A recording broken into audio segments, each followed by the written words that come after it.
Oh, wait. My mic was muted. All right.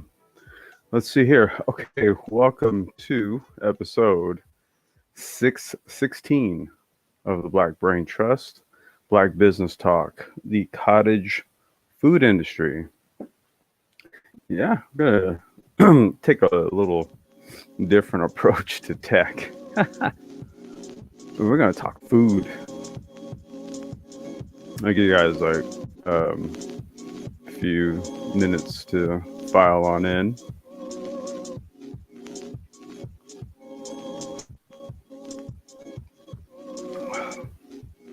More more kind of industrial modeling, you know. Um, again, if we really truly understand like the change in landscape that technology is pushing forward here, we have to look at creative ways to leverage it. Black Torch, good evening to you, sir. Welcome. Um, and the cottage food industry is something that I think we should take a really good look at.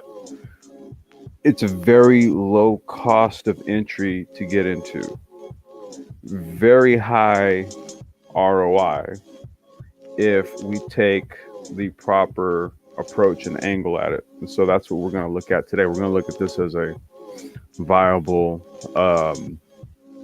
viable food delivery, a viable restaurant model.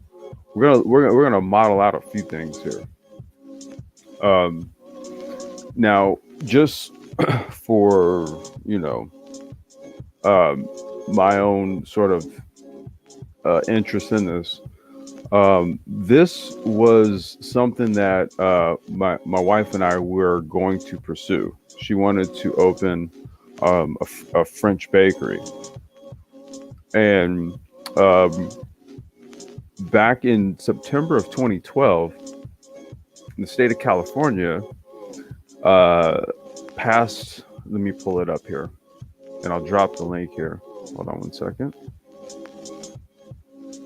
Yeah, I'm gonna shoot this link to you here because I'm gonna be giving you a lot of resources to dig into.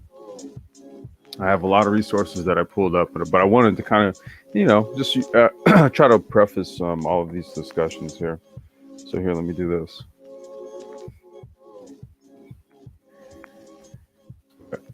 So what that is the California Department of Public Health Food and Drug Branch cottage food operations statutes. So in the state of California, this is what outlines what is required to run a cottage food operation. Now, for those of you guys who don't know, what a cottage food operation is essentially a restaurant you run from your home. Yes. A lot of people don't know this, but literally just about all states have a cottage food law on the books that enables you to do just this.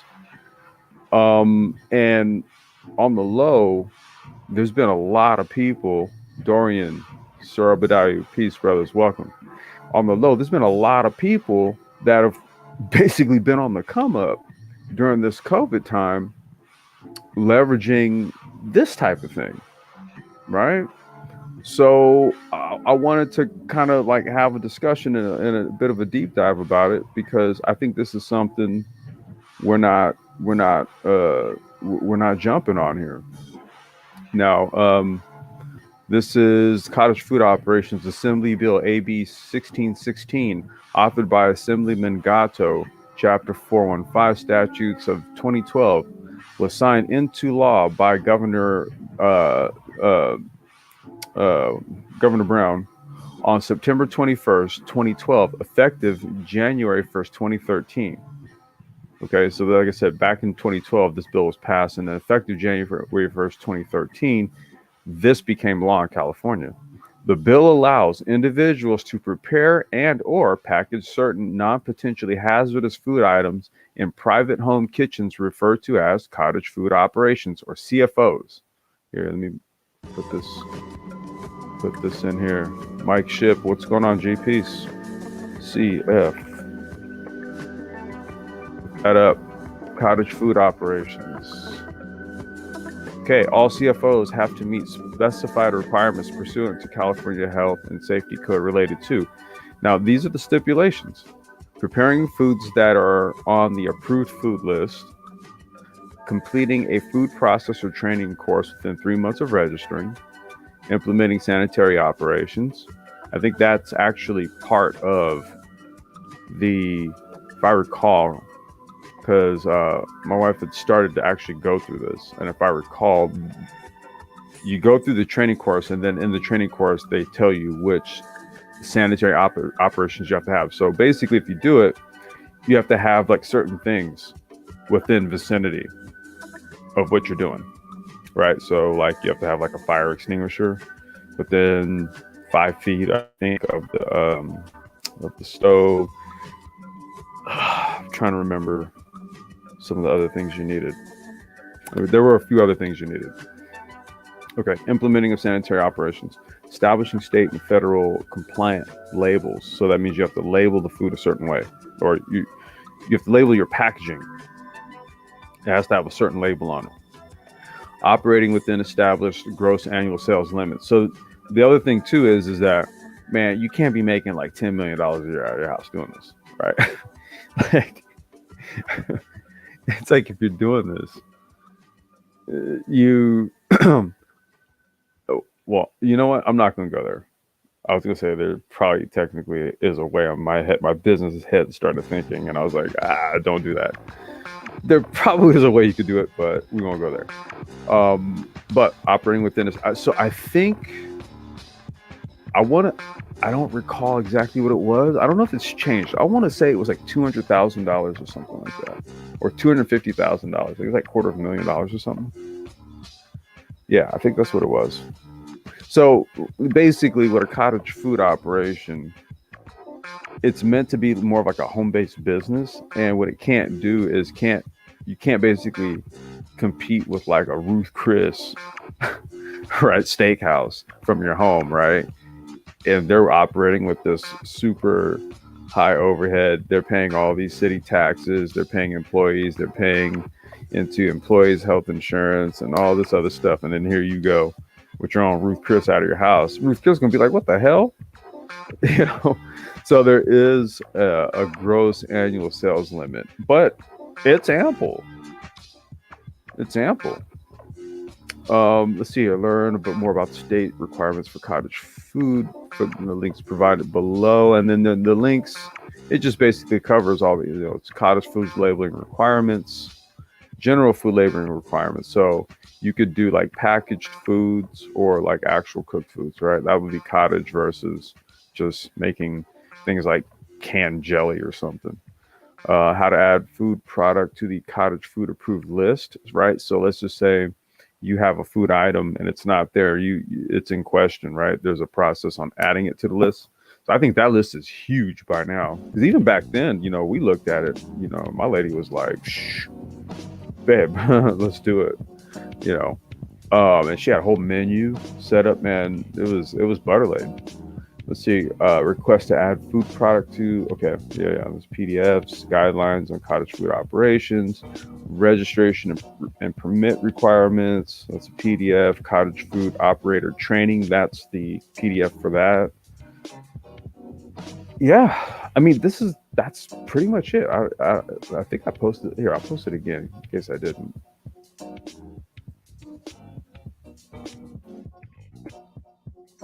Yeah, so if you take a look at that's what's required to get your cottage food operation started in California.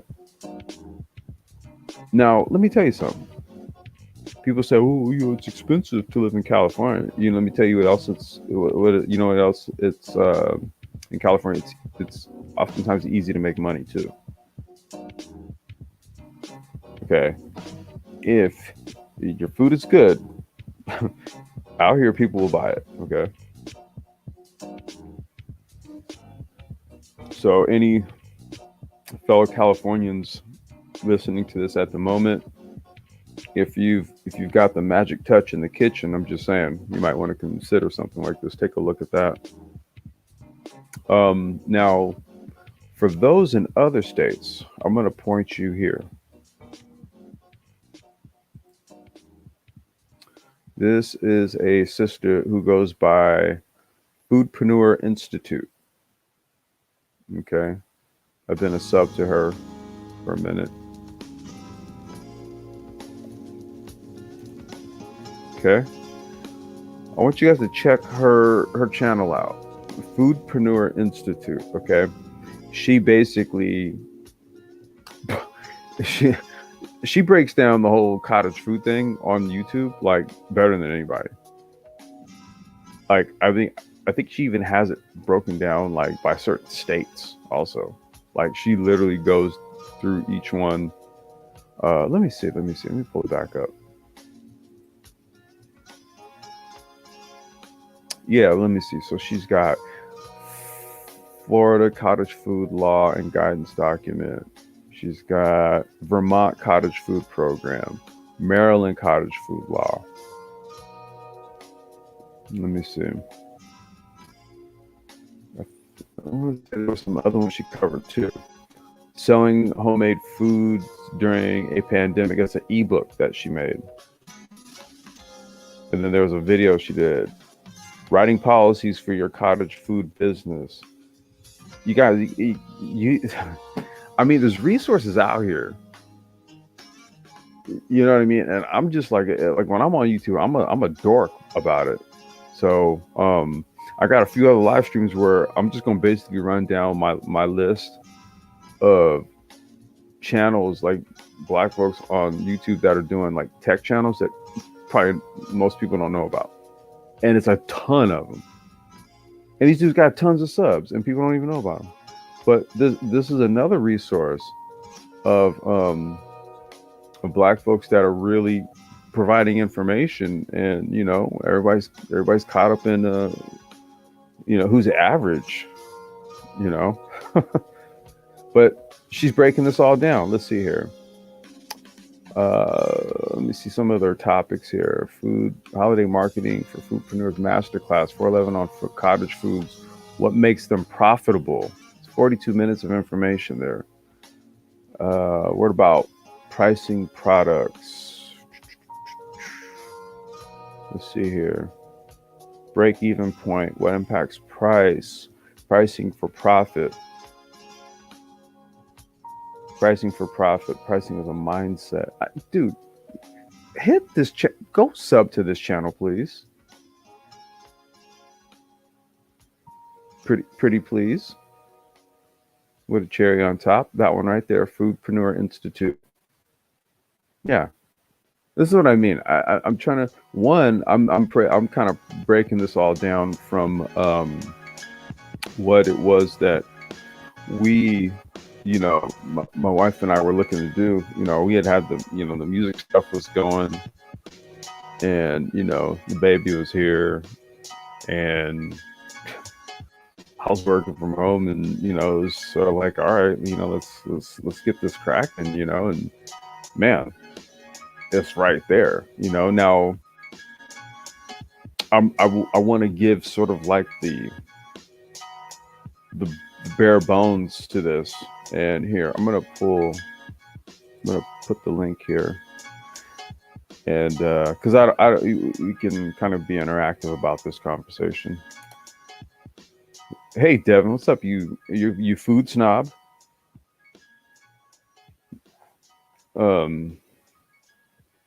So yeah. So the first link was California, so the state I'm in, right? What it requires. That second link, however, there's a few states that she covers, but man, she kind of gives you the everything on how to do it from home. Please go sub that sister's channel, because what I want to now do is start to stack on top of the business concept or the idea of a cottage food business, running like like a food business from home or something like that. Now what we want to do is we want to stack the tech element on top of this, because post COVID, this may actually be a more viable way to go about being like a food service provider and stuff like that without the overhead of a restaurant. Okay.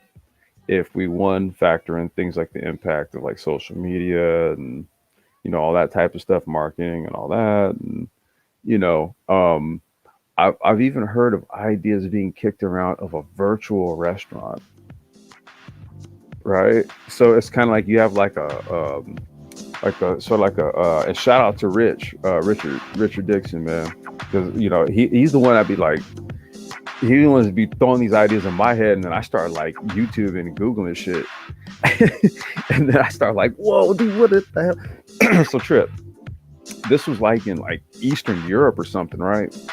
Where it's like you get food delivered to you, right? And then you can like you put your VR headset on, and then there's like a virtual dining room, like a restaurant, and you could be on like a virtual date with somebody, and y'all like eating. It's some trippy shit. I know it's like way out there, but hold on, let me bring Renaissance Man up. I know it's kind of way out there, but this is sort of like that post-COVID angle. So it's like we can kind of be the trailblazer in this, right? But at the bare that's on the further end of the scale. But we're talking more of viable business models in a post-pandemic environment using your kitchen and apps on your phone. What's going on, Renaissance Man? Hey, what's up, Complex? Chilling, brother. How you doing? Good. For another one. Yeah, absolutely. Look forward to it. Quickly on the virtual restaurant. I was getting into StreamYard when you were talking about it. So I'm assuming, like, is it just kind of like in the sense of, hey, more interactive than using an app on your phone? Or are they trying to like you put on a VR headset and you try to simulate with the food, or like? I guess that's the thing. You put the VR headset on, dude, and then so it's similar to what the NBA. I think you can do it. I'm not sure, but like if you have like an Oculus and you buy like the VR pass, I think the VR. Okay, I think it's the NBA pass, and then I think there's like a VR. Like there's like a VR pass add-on, right? Yeah. Basically, what you do is you get a front row seat. Yeah. Okay, you get a front row seat. Okay, same concept. Okay, but you're at a Butterlade restaurant. Now check it out, right? So let's just say you hit. So I get it. No, I think I kind of get sort of in the sense of, hey, if you package like the food delivery, especially in a COVID environment, it's like, okay, think about it. Yeah. If I send like through Amazon Fresh or something like that, essentially, hey, here's the meal, here are the instructions. And you like you said, you find a girl you want to take to a restaurant, you send her, or you had the food delivered. It's kind of like you put on the headset as part of the experience of the date. So it's like, hey, we have the food in our various places, exactly. But we put on the headset and we can virtually interact with each other. I did something like this similar for business school when we were doing orientation. They did a virtual social. So because we couldn't meet in person, it was this laid out area that had like different tables for like, okay, if you're in this industry, you're coming from this industry or interested in this industry, you'd click your mouse and go over to the table. And what would happen is it would essentially pop up a sort of like a Zoom video. And that's how you went from section to section interacting with people.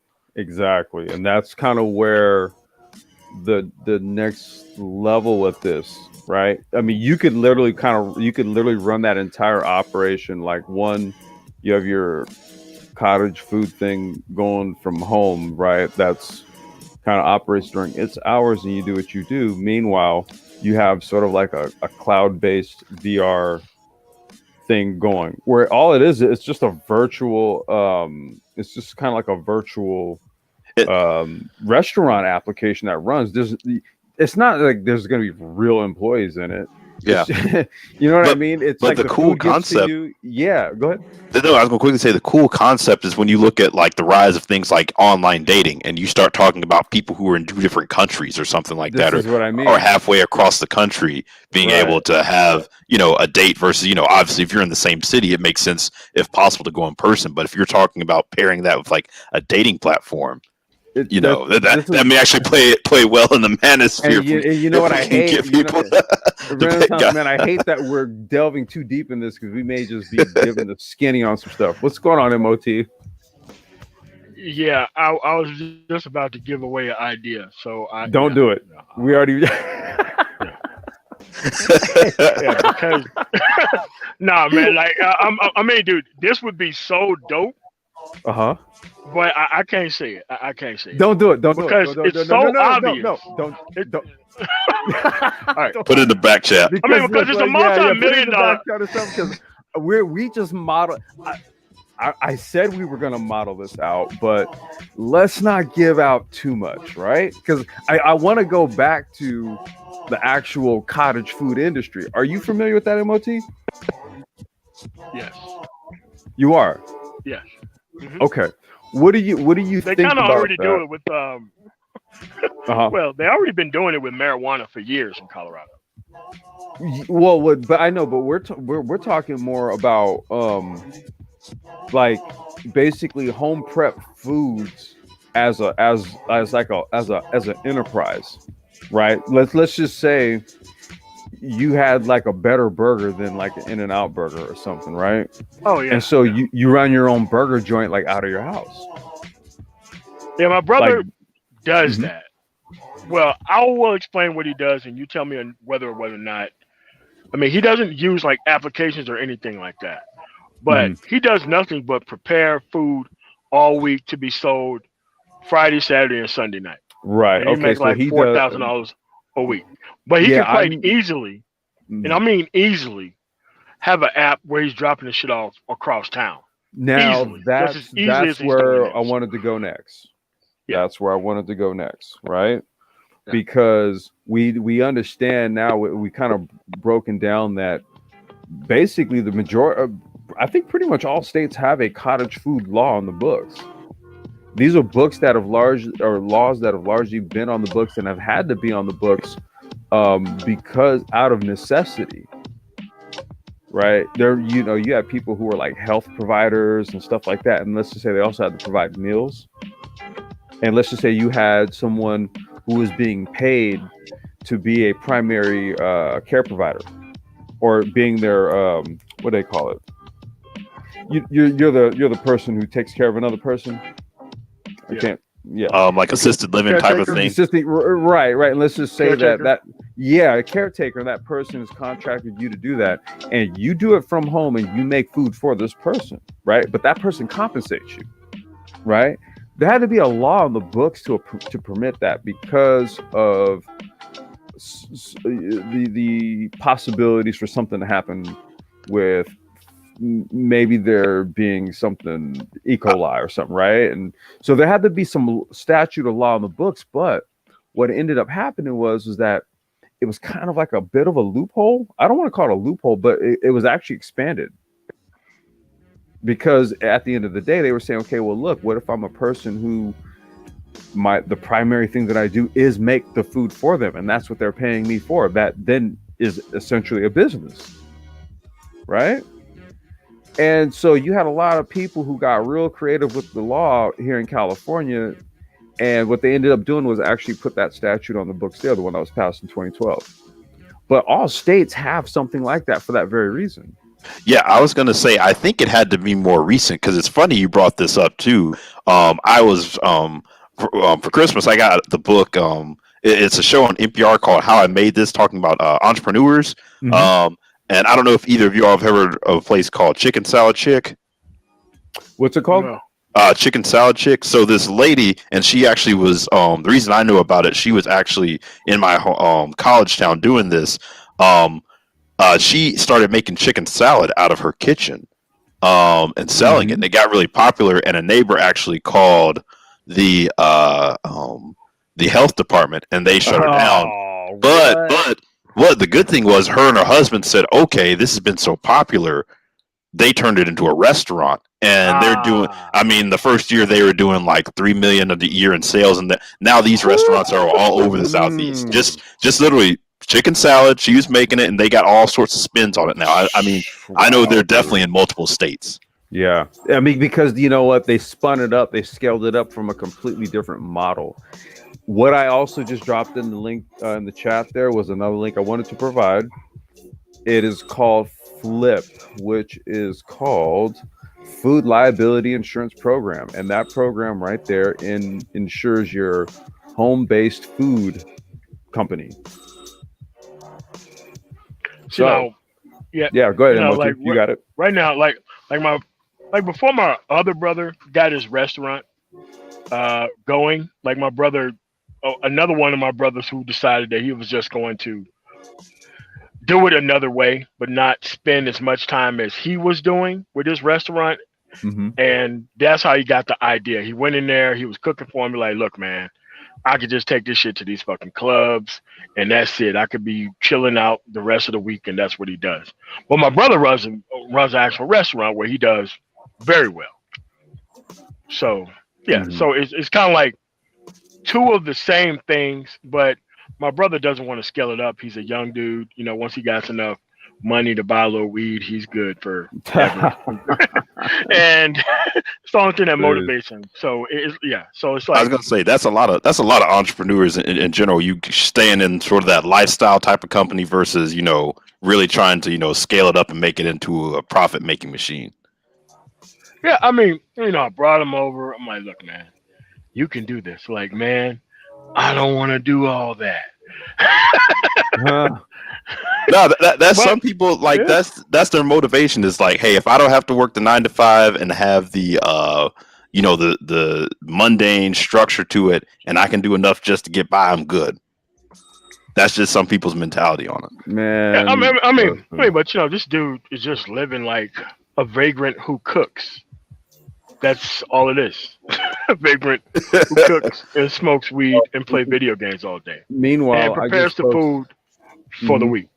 Meanwhile, I just posted a link there in the chat. Selling Colombian food out of a bedroom window in Brooklyn. There's a video right there. That's from Vice. Oh yeah. Yeah, check that one out right there, because that's somebody basically leveraging cottage food law.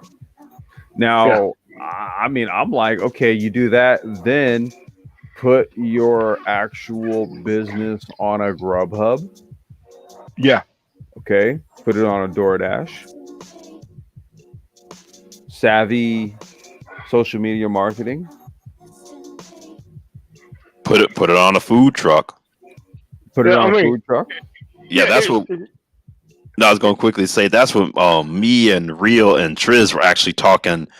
They were looking at property, and this came up. We were talking about food trucks because in Texas, I can't remember what they were called, but they basically have places you can drive through and buy alcohol. And we were just saying if you could take that concept and put it on a truck. Yes, you can.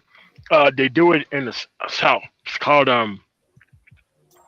something to akin of mobile soul food.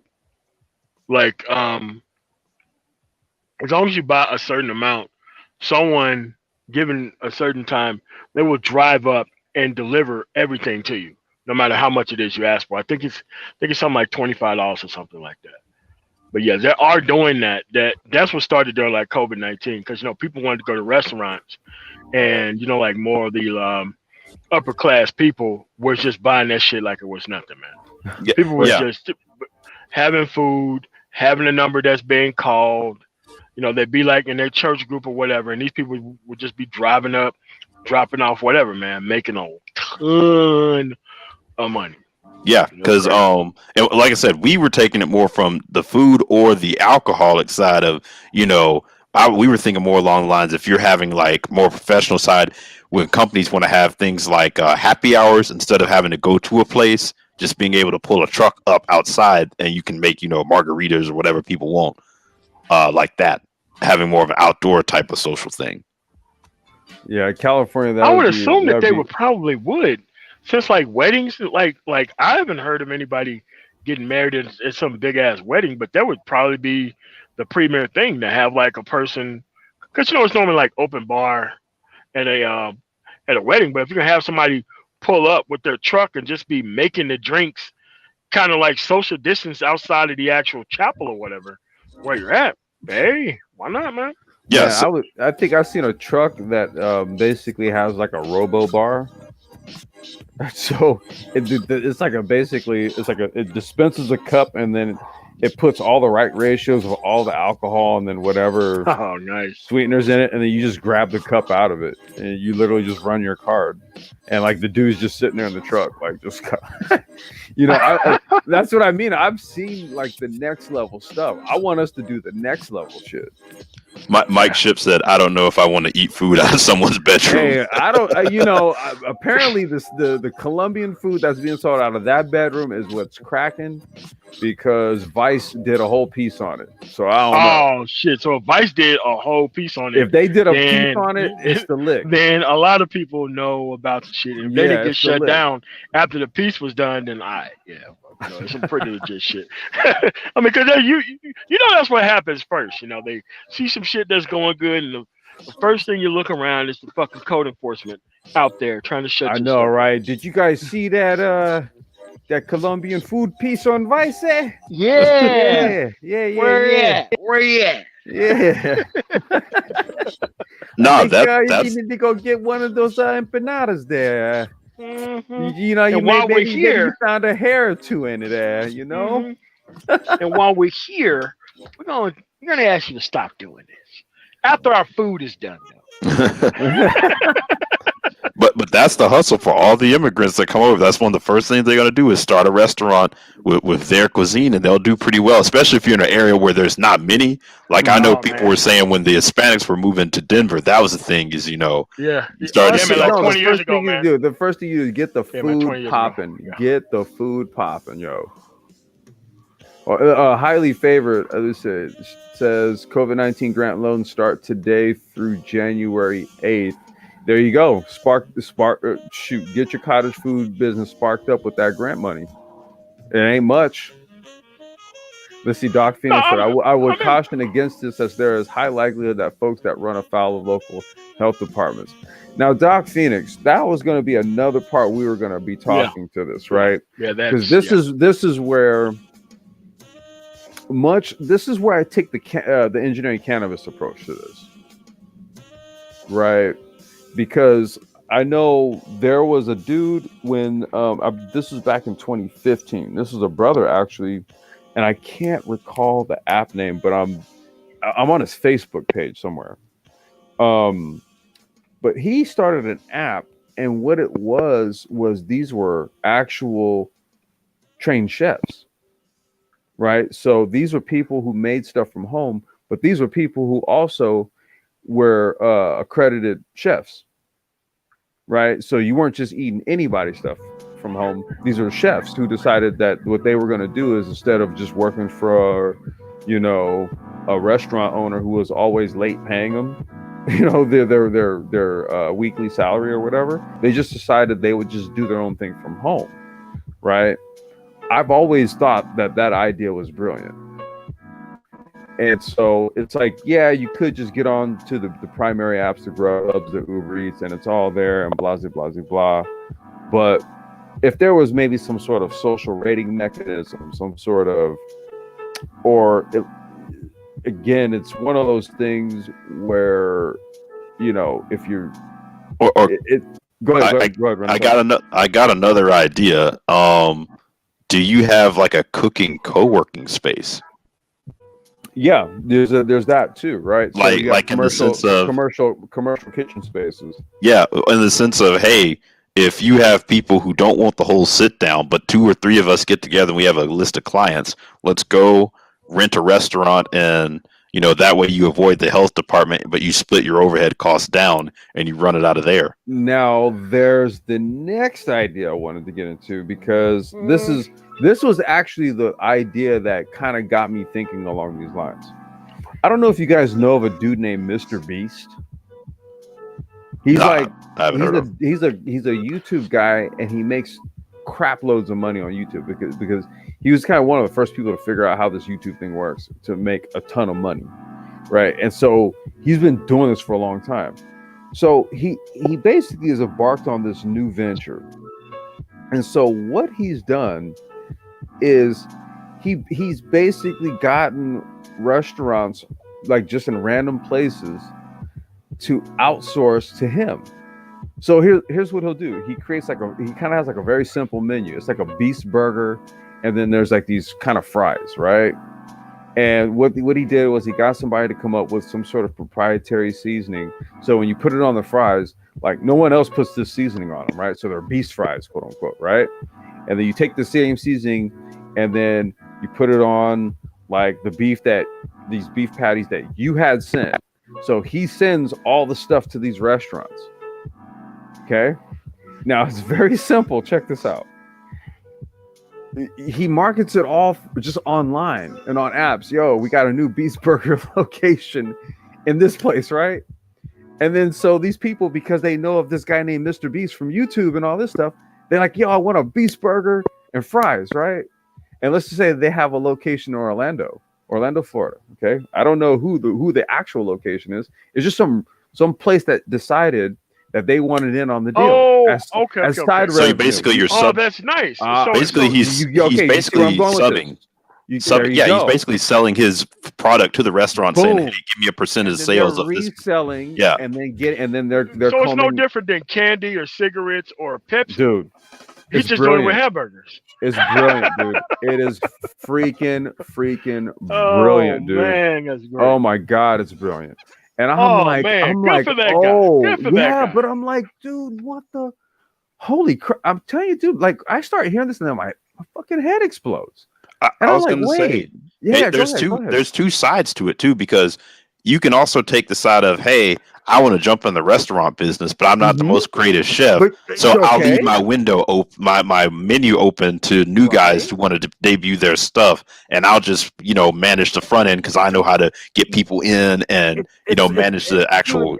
It's place. Brand creation. It's brand creation. You're leveraging pre-existing platforms, and you're using social media platforms like YouTube, Instagram, and Facebook, and everything else to market all this stuff.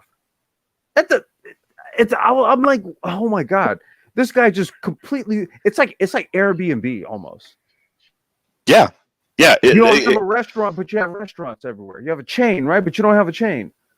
Yeah, it essentially, you could, in a sense, almost, it just disrupts the whole franchisee model. Essentially, that if I want a restaurant, I'm either gonna have to go and do it myself, and or I'm gonna have to go get a franchise. It kind of breaks it down to a smaller piece. It gives people who have a niche where they want to go in the restaurant industry, instead of saying, "Hey, I just have the really good food, but I don't want to have to take on the whole burden of running a restaurant." Right. And all he did was, but I think he took it a step further because he had the money to kind of do this. Which, when I really think about it, it doesn't even take a whole lot. Right, because all he really did was, like I said, all he has is Beast Burger and Beast Fries. Right, so he says, okay, I'm gonna send you this type of bun, this type of lettuce, this, and then this stuff. And then what I'm gonna do is I'm just gonna market the shit out of this in these key areas. Like I said, this dude became a master of like SEO and click-through rates and targeted marketing and all that. Right, so he'll lock down like a quote unquote Beast Burger location, like. Here's how I got put up on all this. I have these really obscure channels that I'm sub to. There's this cat named the Report of the Week. Yeah, that's his name, the Report of the Week. And all he does is review fast food. Now, I don't follow him because I like fast food. I follow him because he's funny as shit when he's reviewing the fast, because he's dead serious about reviewing the fast food, right? So on a video that he dropped, and I'm gonna pull it up. On a video that he dropped a couple weeks ago, he reviewed the Beast Burger, and then he broke down who was behind the Beast Burger, and I was like, wait a minute, I've heard of Mr. Beast. And then I started looking this thing up. Then it was like, oh yeah, he came up with this creative way to do a restaurant chain. I was like, whoa, wait a minute. Like, huh? So he goes to a restaurant and says, hey, if somebody calls you and orders a Beast Burger, or you get an order on Uber Eats or something for a Beast Burger, go to the refrigerator, pull these items out, just make a burger how they want it, put it in this brown bag, and slap this sticker that says Beast Burger on it. It's that simple. It would be even easier if you're talking about people who have recipes for like cakes or pies or stuff like that. Okay, we were gonna go there too on cookies, how to franchise and make branches, cupcakes. Like, so for example, like like a Hostess, who are these different companies where they'll have like different bakeries and distribution centers in key areas, right? So that they can dispatch to different markets and always keep grocery stores stocked with like Hostess cupcakes and products and all that kind of stuff, right? It's literally it's like distribution models. A distribution model is a distribution model regardless. Okay, it's just a matter of application and scale and how it's being done. Now, like I said, I'm already seeing it happen. That's why I was like, I gotta spark this stream up because, like I said, man, I'm pulling up. By the way, Renaissance, do you hear that music in the background? Yeah, I can hear it. Okay. Let me pull this up. It also breaks borders. We cannot perpetually be behind the ball on shit. You know what I'm saying? Yeah, no, it breaks down the borders on your market as well too. Because like, like I said, normally it's if I have a restaurant, start in one location, one city, does well, expand, versus this is something really, if you have the internet and you have access to the product, you can put this really anywhere in the world. Yeah. Now here we go right here. Hold on. I'm gonna drop this right here. I was like, dude, this is such a brilliant business model. It's like, man, I left my head scratching here for some time.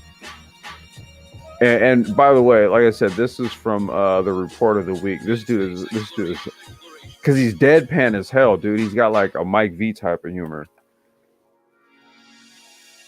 And this dude just had me dying. But check that out. Is Mr. Beast taking over? Is Mr.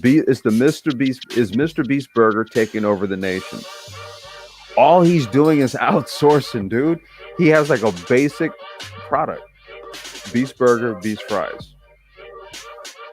He sends the ingredient stock to that location and says, hey, look, if you get a Uber Eats, a Grubhub, a something order, a Beast Burger, make it how it says, use these ingredients, put it in this bag, put the sticker on it, give it to the Uber driver. You'll get your cut. It's yeah, brilliant. Yeah, that's how long has he been doing this? Like this video just dropped. When I found out about this was this is December 20th, a little over a week ago. Oh wow, so this is really it's got 2 million views. Yeah.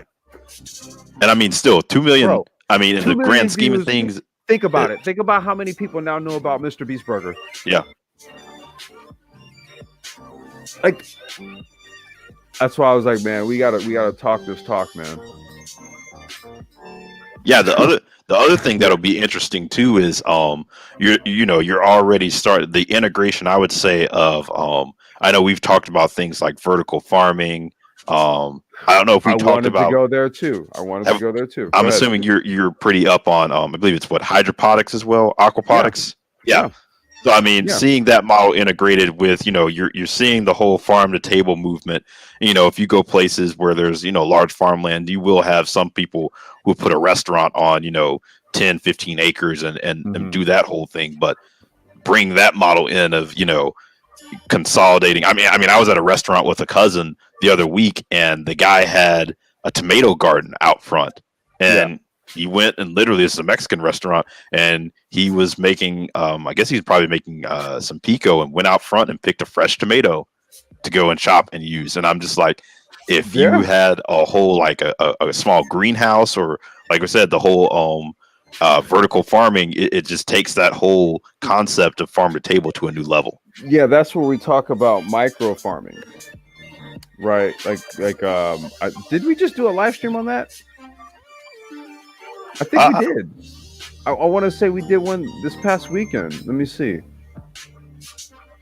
I think we did one. No, micro factories. That's what it was. But yeah, okay. Micro farming, we covered in the guerrilla farming live stream. Like, well, that was the one that Mike V and I did back in August of maybe last year. Yeah, August of last year, or on or about around that time. But that what you do is, so that was the next part to this, because I wanted to then also talk supply chain. Right, I wanted to talk supply chain. Right, where are you getting your ingredients from? Now, if you're sourcing your ingredients from like a network of like people who operate micro farms, so this is what I was talking about, the growing things like engineering cannabis just put in the chat, aeroponics, hydroponics. I will be experimenting with a method. I'm going to go back to doing some gardening videos on my own personal channel. And I don't know if I'm going to have that bleed over into this. I'm not sure yet. But I know back on my personal channel, because now I've really started getting this one going. I haven't really been doing much over there, but I'm planning to do some experimentation with Cracky. It's called Cracky Method Hydroponics. It's a kind of like a set it and forget it method of hydroponics. So I'm going to experiment with some of that. But we're also talking about, if you are a cottage food, a CFO, cottage food operator, right? And then what you're doing is you're also sourcing from local micro farms, people who grow like within the space that they have, but they're growing things like leafy greens, tomatoes, herbs, microgreens, anything like, along those lines. You now have a supply chain ecosystem, right? So we're talking about, modeling all of this out in a post-COVID environment, using things like apps and hydroponic, aeroponic, equipment, or even doing something what Mr. Beast Burger's doing, because that's damn. Yeah, no, I was going to say that whole part of the supply chain, that's just vertically, you can just literally vertically integrate what he's doing. So, wherever he's getting his produce from, if there's anything, he can, incorporate and bring in house there, it just, it makes it easier for him. Dude, here's what I would do. Well, I don't want to say that, because I probably stumbled upon what he's doing, which makes it even that much easier now that I think about it. But yeah, I'm not going to say that, because that's an idea that I think I want to keep for myself. No. I mean, just there's so many ways to think about this type of stuff, and how to. So perfect example, like what we're discussing right now, and our new stuff. You know what? Wait, hold on, dude. I got the blabbering, dude. I haven't even shout out anybody in the chat, dude. Hold on. Art New Style, peace, brother. Engineering Cannabis, what's going on? All right, I see you here. Burning King, Sir Abadawi. Okay, yeah, Mike Shiv. Okay, yeah. Death Racer, what's going on? Yeah, I saw Doc Phoenix here. Okay, no, that's what's up. Professor Black Ops is here. Yeah, Christian's here. LOM. Okay, peace. What's going on, LOM? Miss Anti, I saw you here. Devin, what's going on, you snob? And yeah, we're good. Dorian, what's going on? All right, bet. Just want to make sure we're all caught up. Let's see here. Vernon says, speaking on hydroponics, with China expanding territory to more of the sea, they are growing fish in parts of the ocean that are considered deserts, means less environmental impact. Vernon, on the which live stream was that? I think it was the New Age Society live stream. I was talking about you know, going well. I don't, and you know, if you want me to drop the link again, I will. I don't know if the link is still there. Here, let me post it. I was talking about, you know, well, it doesn't really matter. That kind of doesn't matter. I mean, when it comes to that, I mean, you have to really kind of go with what is seasonal. You know, I'm the type of person who literally goes to the store every day to get what I'm gonna cook, unless I got some leftovers. You know, my wife and I, we were on some kind of like European living type shit where, you know, people basically they stop at the store and buy what they're gonna cook. Yeah, I was gonna say, I think I was watching something. I think China's kind of like that in the sense of they were trying to set up like a digital grocery store in like one of the train areas where, you know, you pretty much got off the train, you could go And choose you just what you have wanted. fresh produce right there. Well, yeah, in the sense of whatever they could offer in the grocery store, and then you did your grocery shopping there, and then it would just be delivered to your house later. Yeah, and then you just take it to your house. Yeah. Like, this Nigerian farmer has been described as a sorcerer because he grows crops in the air. Oh, aeroponics. Huh. Oh my god. I mean, that's basically what cracky method hydroponics is. It's a form of aeroponics.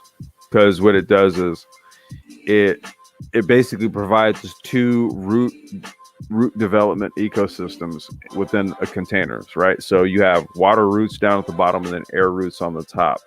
Okay. And so when you have both, you have like the plant basically it works in tandem with each other. It's this whole it's called cracky method. And it's no different than like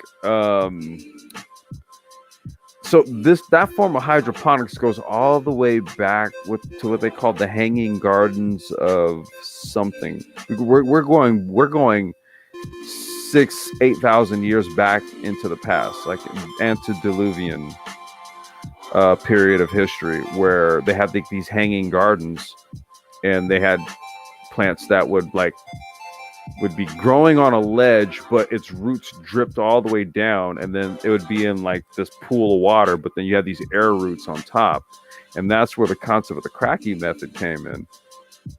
And it's no different than, like, say, if you go to a lake and there's a tree right there at the bed of the lake, right at the shoreline, and what you'll see the tree's roots just like sitting out of the water, but they extend into the water, but then they have a whole bunch of roots that sit out. It's the same concept. Yeah, Black Torch said Hanging of Babylon. Is that? I'd have to think back, man. I years ago, I used to be all deep into like antediluvian history. But they had these maybe the Hanging Gardens about. Is that what it's called, Black Torch? Hanging. No, it's called the Hanging Gardens of something.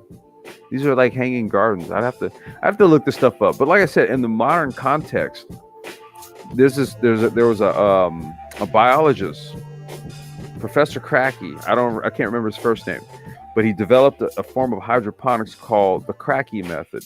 But that's basically what it is. But he developed it where you just basically use a basic old hydroponic container, and he was like, "Well, yeah, you just do it like this," and it's very simple. So I was talking with my dad, for some stuff that, we want to try to grow, out in a little plot that we got. And I wanted to just have a row of things like tomato, because my tomatoes did terrible this year. So I wanted to try to do a cracky method on the tomatoes, because tomatoes are water intensive. So if you use a cracky method, tomatoes, they just flourish. There's certain plants that growing with the cracky method will, pretty much all of them. I've even seen cannabis grown with the cracky method, which is something I'm going to try. I'm going to do hemp and cannabis also. Yeah, so I'm assuming the Chinese are going to really lead the way on this technology, in the sense of it's kind of going to be essential for their population, with how much of they're trying to urbanize, as well as how much of the land in China is not arable for farming. I mean, the stuff is done. The stuff is done based on environment, right? Like here, we've been growing hydroponically for for decades, right? And so in America, like here, like, okay, California, for example, people are typically growing in what they call a mixed medium, right? So what you do is you use something like a cocoa coir, which is a soil alternative using the husk of coconuts, right? And then you use a hydroponic solution and you just pour it into the pot. But the plant is planted into the cocoa coir like it's dirt. Okay. But you're giving it a hydroponic solution. So it's like you're tricking it into thinking like it's in dirt. Okay. And that's usually the preferred method, because doing the other ways where you have the pumps and all this other stuff, there was just a whole lot to it. So now people go the more simplified approach. They're either doing the cocoa coir method, or like I said, cracky is set it and forget it. You just put the stuff in the pot and you stick the thing on top and then check it every few days. Just put a little measuring stick in there and you look and you say, okay, there's plenty in there. And then, and usually you're going to dump more solution in every month or so. So there's very simplified methods there's so many ways of doing it. And Black Torch, you are correct. Yes, Hanging Gardens of Babylon. That is right. That's it. Yep, that's it. Let me see. They were described engineering with an ascending series of tiered gardens containing a wide variety of trees, shrubs, vines, resembling a large green mountain constructed of mud bricks. There you go. Yep. They're hanging. So like these things, like the roots drip down into like these various sections where they had water and stuff. It's the same concept, man. What plants need is they need nutrients and oxygen to grow. So if part of the roots are in the nutrients and then the other part is getting oxygen from the air, then they'll grow. Cracky method is just putting it in a contained environment. That's it. New, what up? Peace, bro. What's going on?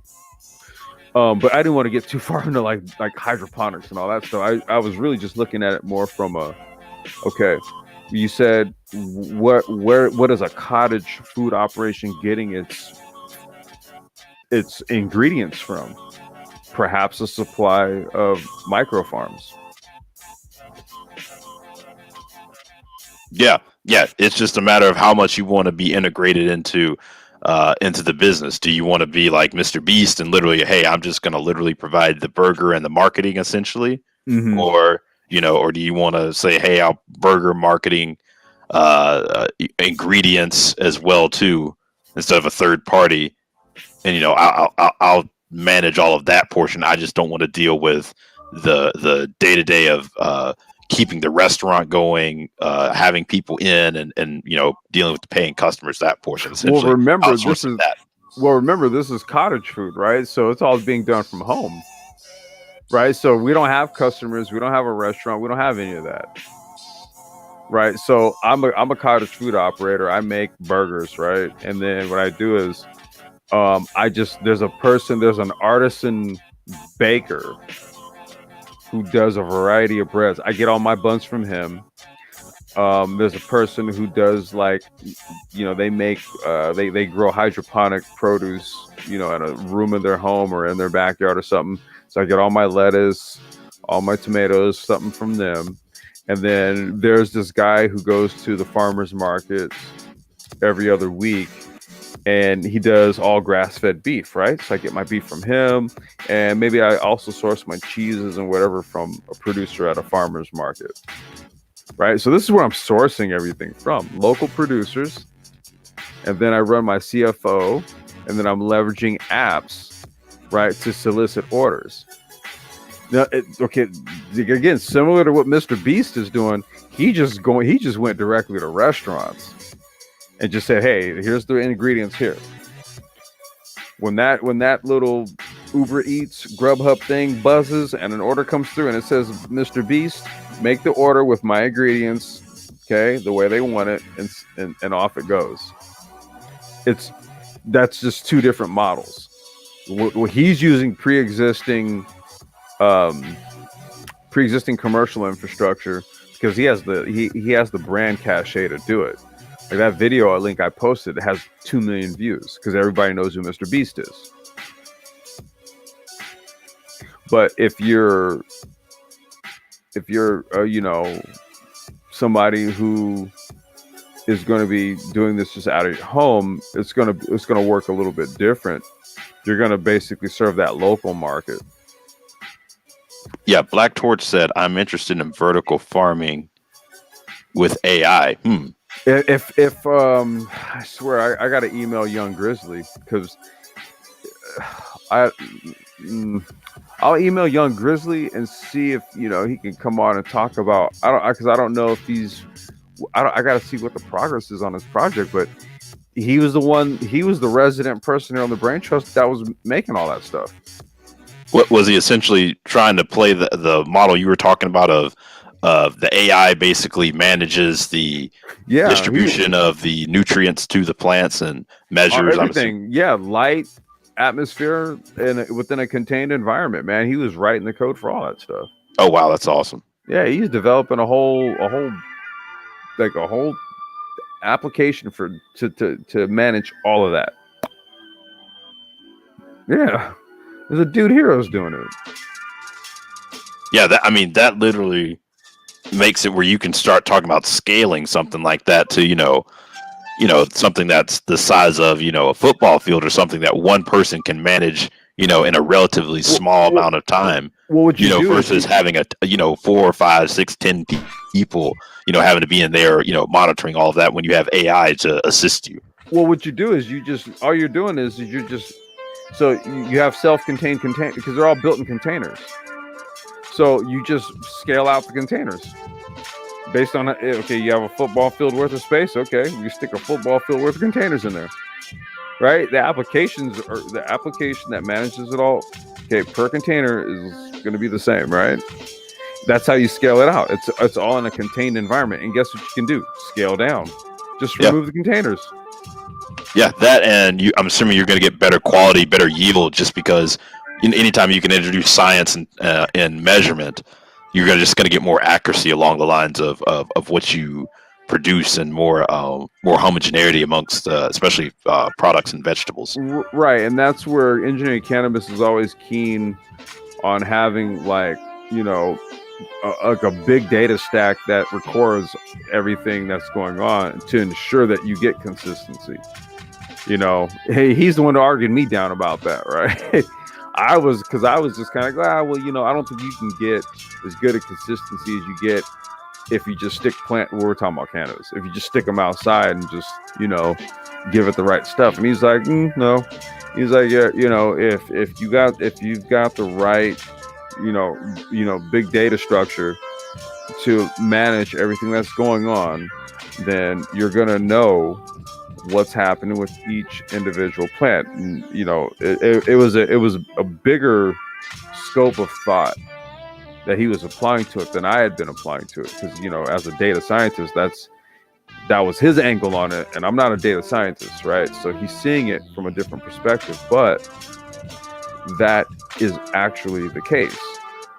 You can do that, and you know, it's and I figure at a certain point, you know, you're I mean, obviously when you start talking about inclement weather and things like that in comparison to just traditional farming, but then just having the ideal environment, if you collecting that data over time and figuring out, okay, this was the ideal environment for things to grow in, you know, you pretty much take out the uncertainty of weather and as well as just geographical location of, hey, I'm located in this place, you know, where it's sunny in this part of the year, the temperature's here at this time of the year, so this is my growing season.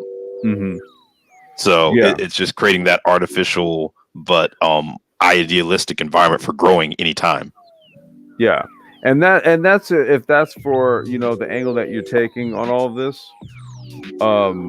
you know, just in terms of like being someone who's going to be somewhere like a micro farmer, and that's really what we're talking about. We're talking about micro farming, and see what micro farming does is it supports local food producers, you know, local restaurants and, you know, food preppers and stuff, and like, you know, stuff like that. So we're actually looking at two different industries that have a part to play in this whole cottage food discussion that we're having. Right? We're talking about the people who say, well, I don't feel like cooking it, but I wouldn't mind, taking a room in my place or taking a closet and turning it into a microgreen, or a leafy green growing space. And then somebody's, I already have somebody sending a damn Uber Connect driver to my house, and they're picking up 4 heads of lettuce, and you know what I mean, 8 tomatoes, and like on a by every other day basis or something. Who knows? I mean, but like I said, this is actually already going on. What we're talking about isn't. We're not like speaking with our imaginations. Okay, this is an actual thing that's being done, and I'm looking at it like, okay, well, we used to be able to cook anyway. I don't know. I know I can cook, and I've always had like the idea of just doing like sort of like a my own little thing, but that was really based on what it was that my wife was trying to do, because she modeled out a whole entire like basically virtual cafe. She was on some other shit with it, and it was like a virtual French cafe, and it was just like you'd have the menu there, and you just pick what you want, and boom, get it in the morning. She'd get up every morning and bake it fresh. Had a plan to go ahead and donate the remainder of whatever to this one place, and then they would essentially just give her, like, they were basically going to give her a third of what it actually sold for to cover the cost of production. So that means that she could donate it. She would basically donate and get a third of it, so to cover the cost on it, and then make the profit on everything else that was sold. And I was like, damn, okay, that's a dope idea, actually. Yeah, I've seen a business case like that before. Mm-hmm. Yeah, that was. Oh wait, there's Black Torch.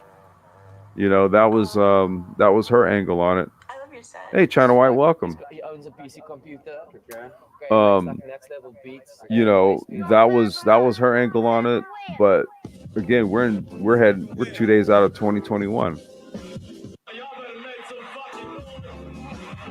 Mike Ship said I might be able to use this information for a person I will sponsor. Okay. Yeah. That's exactly. I kept so much data, my sheets look like another language. Tall E. Hey, Black Torch, what's going on, man? Nothing much, man. What's going on? What's up, Torch? We're having a cottage food industry discussion, man. Oh yeah. How can we get our hands into this burgeoning fourth industrial food industry, bro? I got two words for you. Okay. Microgreens and mushrooms. Microgreens and mushrooms. Yeah, because you can grow them in your basement. You can grow them, and you can build them. Remember, there's thousands of different shiitakes, all these different mushroom types, man. White button. Now that's micro farming. No, I would say No, cottage. I'm talking about in your house.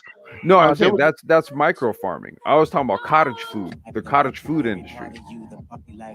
Yeah, but isn't the cottage food industry is basically like running a restaurant out of your house. Oh no! I'm I live in New York, he's sort of what I man. was on. He's sort of what I was on with the vertical integration piece of it. In the sense. Because in New York, okay. So in New York, farming. that's okay. for Boynton. They won't let you do that at all. Mm-mm. Really? Yeah, you can't do that. I just posted a video of this chick who's selling all kind of Colombian food out of her garage. And it's illegal. Okay. Illegal. I can see that being illegal. In the majority of the states in this, majority of states in this country, there's a cottage food law in the books that allows you to do this.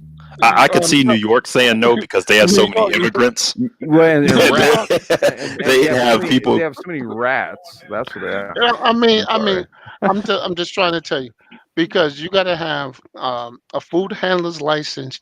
They got to come and inspect your kitchen, and and especially if you live in an apartment. Oh no, it's not. They're not going to allow that. Well, New York is yeah. one of the worst. They'll shut you down in a second. I'm No, sorry. Well, I I don't just know if that figured like Colombian video, yeah. yeah, I just figured you'd have so many people like I said, people coming and then just literally firing up restaurants out of their house. It could get a little out of Sure. control. Well, I Like mean, that's the what you can do is start baking at their home, but they don't sell it out of their windows like that woman is doing. That's crazy. I mean, oh, that's okay. you can prepare the stuff at home, but you don't sell it. See, she's what she's done now is turned her apartment, which is Well, that's an old depending. video, man. So I don't even know what's going on with that at this point. That No, was I'm like just saying. from I saw it and I was laughing because I'm saying the health department would just follow where she's at and come and get her. I yeah. mean, Well, I mean, I what I did was I posted a link to the actual cottage food law in California, right? So I basically broke down what's legal here, right? So I'm modeling based on what you can actually do. Like, so for example, in the state of California, and then I provided a link here. I'll post it again for people who didn't get it the yeah, first time. but I just but see you're doing the whole state. New York City is like its own entity. Okay, but guess what? Not everybody lives in New York City, bro. No. I I'm just understand. saying I that. understand that you're No, from New no, no. York I'm and you not. guys think I'm the not. world like revolves around New York. No, I'm No, that's joking. not what I'm saying. I'm I'm saying like joking, bro. I'm joking. I know, but listen to what I'm saying. New York is got is very because we got the restaurants and all them. They got deep pockets and they really run the city. Well, I mean, Uh, it's no different. No, it's no different than here, dude. It's no okay. different than California. Well, okay, what do you do? How do you think about? What do you think the people in California who spend all this money to have? You get this expensive commercial real estate to have restaurants here, only to have the damn the food trucks slinging tacos right out in front of their establishment. How do you think they feel about that? Oh But no, but but but but, but wait a minute. What was you gonna do? You're gonna stop people and say, well, you know what, you guys, you can't eat street tacos.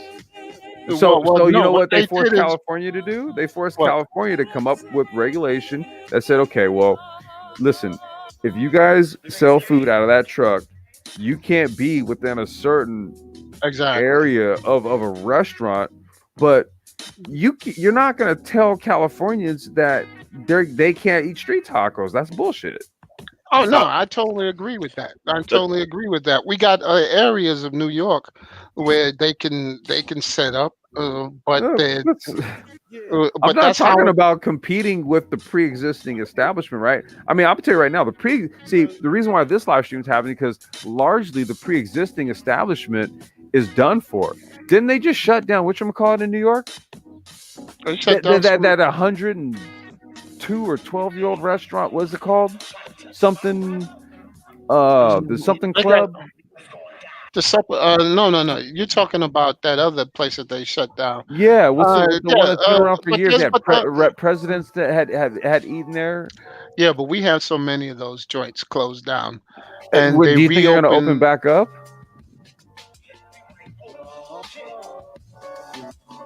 Still there, Torch? Oh, I don't know what happened. I guess he may have dropped off. Oh wait, no, wait. There you go. Wait, hold on. Yeah, did you hear me? Nah, Yeah. you went out for about 30 seconds. Oh, okay.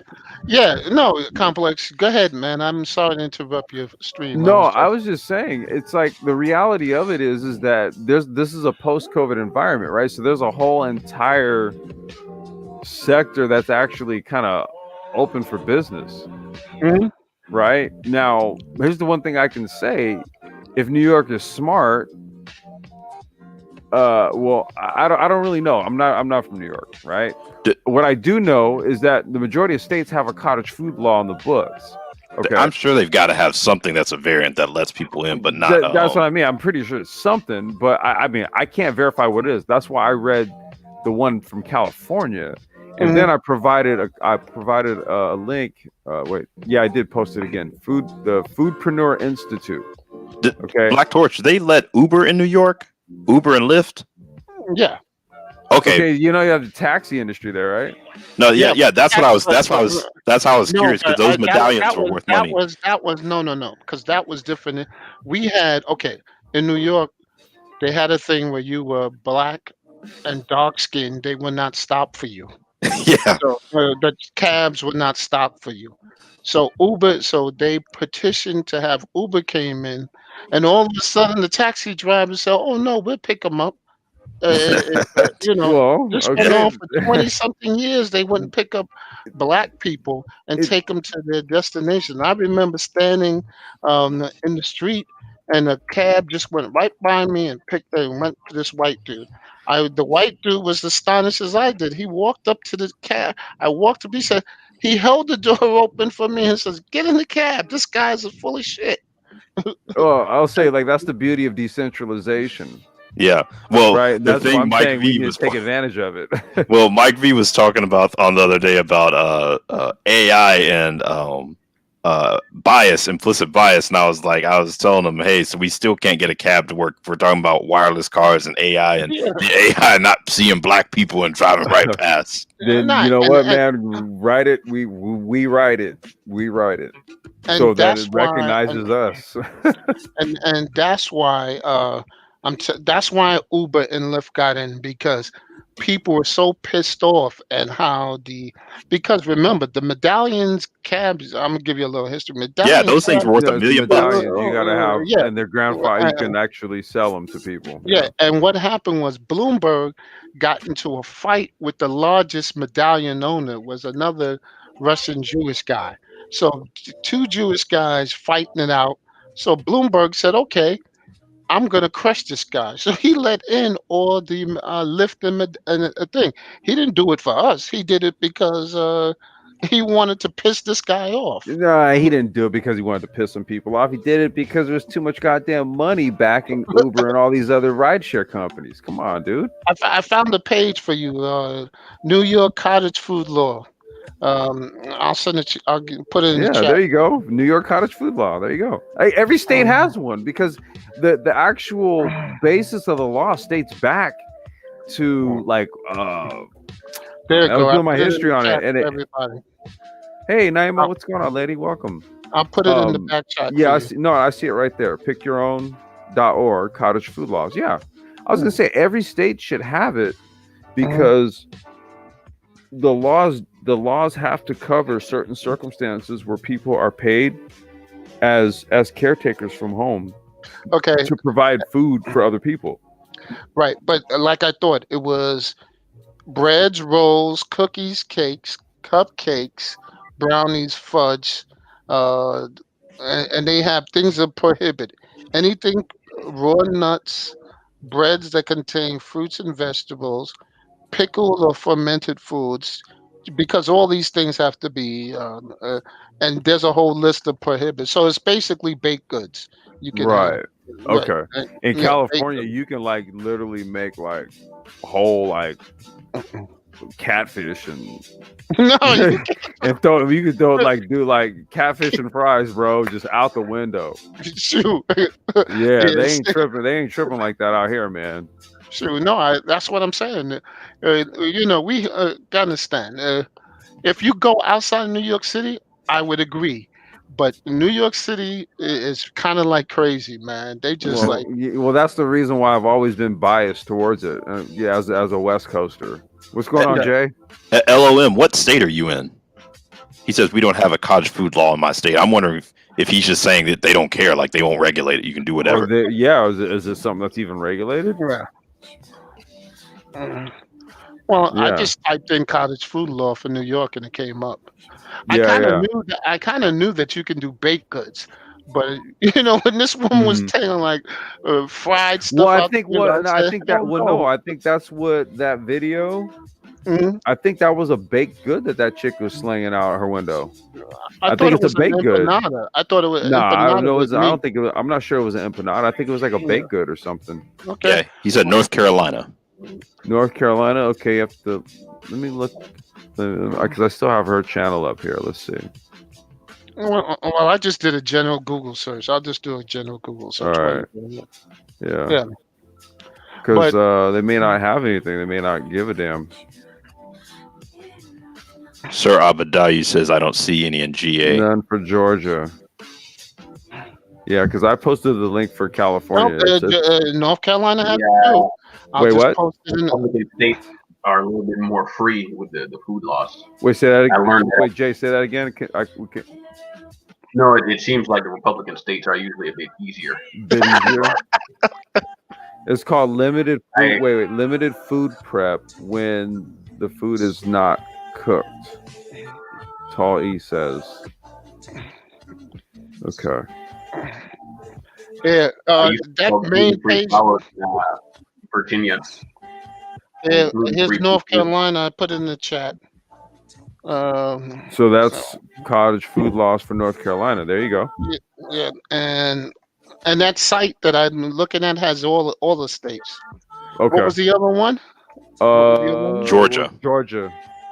Georgia on my mind. Yeah, I posted California's directly from California Department of Health website. Yep, here go for Georgia.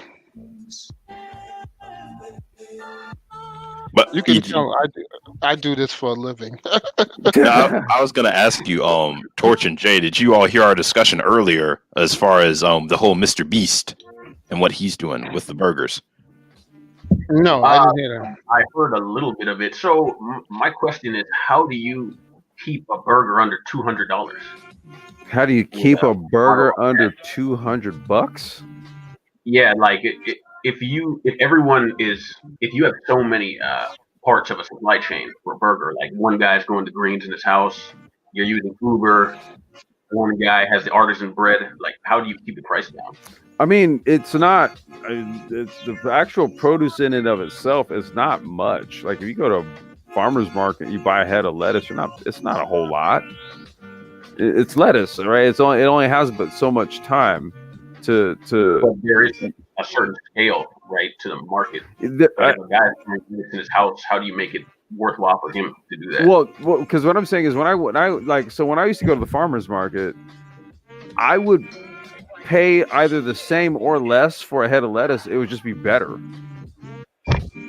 Like that's really the only difference. There's not really a difference in price or anything. And I was going to say, Mr. Beast he's just more talking recipe. I think that was us talking about, hey, integrating the supply chain, but in the sense from what he's doing, isn't he just pretty much saying this is the marketing and here's the ingredients and here's how you make it? All he's doing is literally taking the ingredients for one, the Beast Burger, and two, fries.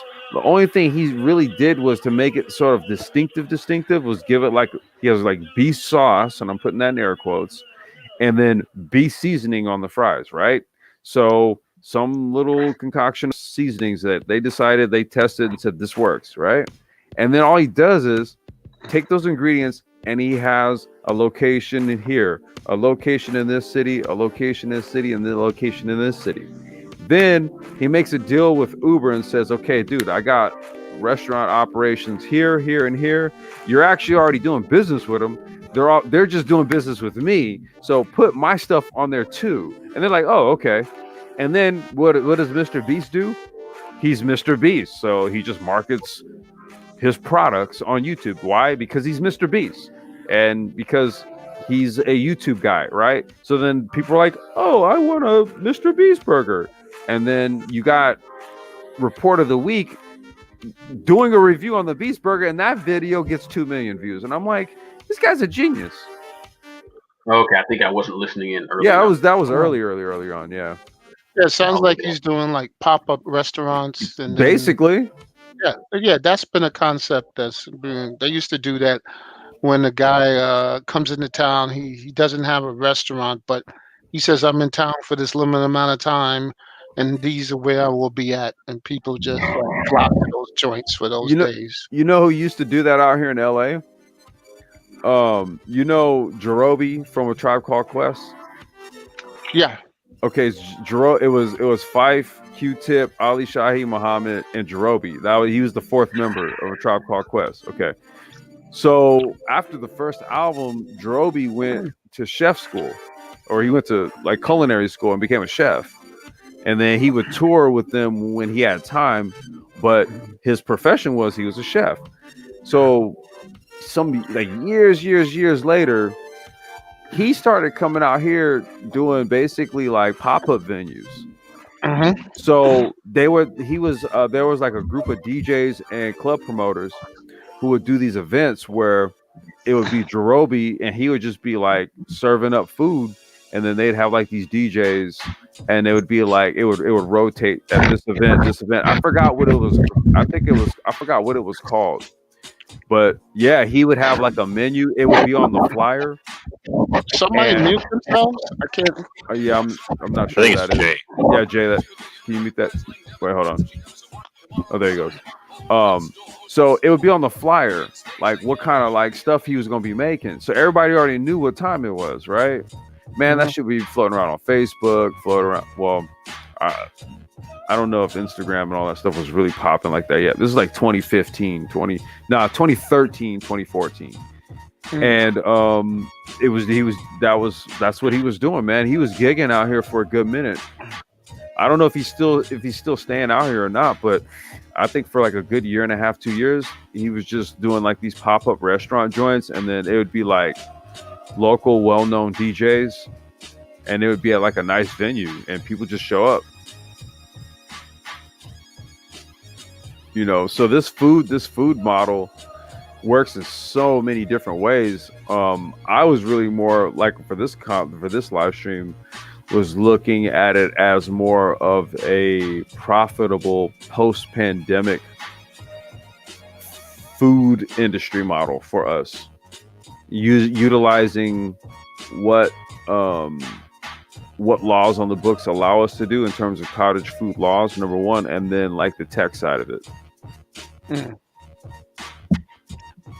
So that AI stuff you were talking about could be very useful. I have a small farm myself, and because the weather's been changing, I have an orchard, and I lost several trees this year because you can't predict the weather anymore like you used to be able to. Yeah. What zone are you in? And in the tropics in Jamaica. Okay, yeah, you have a problem with the storms and things like that coming in. No, well, if the storms are predictable, but they're not. That's the problem. Yeah, but so the plan, usually what we do is we plant the seedlings like right before hurricane season starts. So we know that the rain is expected at a certain time of the year. That's like around September, July. But now, like, the rains come much later, and I lost so many trees this year. So a buddy of mine sent me a paper with a guy. He found that bird migrations are a leading indicator of weather. So he basically put a bunch of trackers on migratory birds. Okay. For like a few years, and then he compared it to weather data, and I was like, "Huh, that's pretty cool." So, question: the seedlings. So, since you built an orchard, why don't you make the seedlings grow indoors for until they become strong enough, and then do a transfer to the outdoor with those seedlings when it's much later in development of life? So we transfer them when they're around 3 feet tall. Yeah. So they're grown in a nursery until they hit about 3 feet, and then that's when we put them around. Okay. But the location where they're at, there's no water available, like municipal water. So even with drip agriculture, you couldn't with drip irrigation. Well, there's no water up there. Wait. Is it in the mountains? Yep. So why don't you use the tanks? No, because there's a thing that I forgot they was doing in Morocco. They were taking the vapor out of the air and converting it into water. Since you're up in the mountains, it rises. The vapor rises in the morning. So there is, yeah. I'll look for the paper on it, and they have the actual devices that you can do it. You can actually snatch water out of the air. So is it an active process or is it passive? It's a passive process. Oh, interesting. Yeah, sure. You can send that out. So yeah, now you see what I was doing. My little bit of biotech in that area. So yeah, you can snatch water out the air, and you can use that water to irrigate your plants using a drip farming method. That falls in the area of biotech, Black Torch. Yep, biotech is biotech for animals, agriculture. Oh, Uh, okay. Agritech. I thought it was just for and- humans. no, I it's think also biotech. nope. It's for everything: seeds, uh, agriculture, everything. So that's why I have a hand in everything because I'm doing that. Not Yeah. good to know. I'm assuming people specialize though in one area, or Yeah, well, they specialize when you're going to do your PhD work. I try to stay as broad as possible, as for the long as possible. That's why it's never seem like I'm getting out of school. But okay, I'm trying to make sure I know a little bit about biotech uh, for seeds, aquaculture. I'm really starting to really get into aquaculture now. So Uh, is that just that? I'm assuming that's not just that can also be machinery, like things like that. Like we were in when I was in business school last quarter. We were looking at like Owens Corning and some of the technology that they're rolling out to farmers, like robots. robots. Right now, the best piece of gear that I like to use is a Adreno, one of those Yep. Raspberry Pis, Yeah. because I can do so much different things with those things. Yeah. And then This was focused on like you had guys who had farms, and you have to go up and move the cows and clean out the manure daily. Having a robot that essentially like a Roomba almost go and do that and put out the feed and stuff like that. They're looking at things like that. no, I don't do. No, I'm not that. I'm more on Not the. that far in. Okay. Yeah, no. That's what that Boston.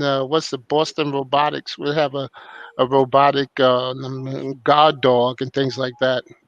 No, I'm not. No, that's not Okay. me. It doesn't go that deep into biotech. No, Okay. I'm more like in genetics, Okay.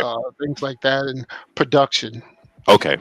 Yeah, I just posted a link there, right? Where so you have well, that's basically the article right there. Selling street food in LA will no longer be a crime.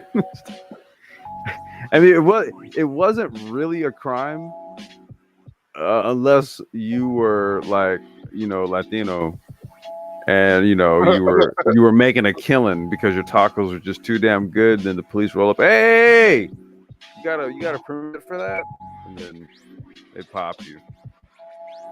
But that's what I'm saying. It's like out here, the laws exist where pretty much you can get your restaurateur on from home.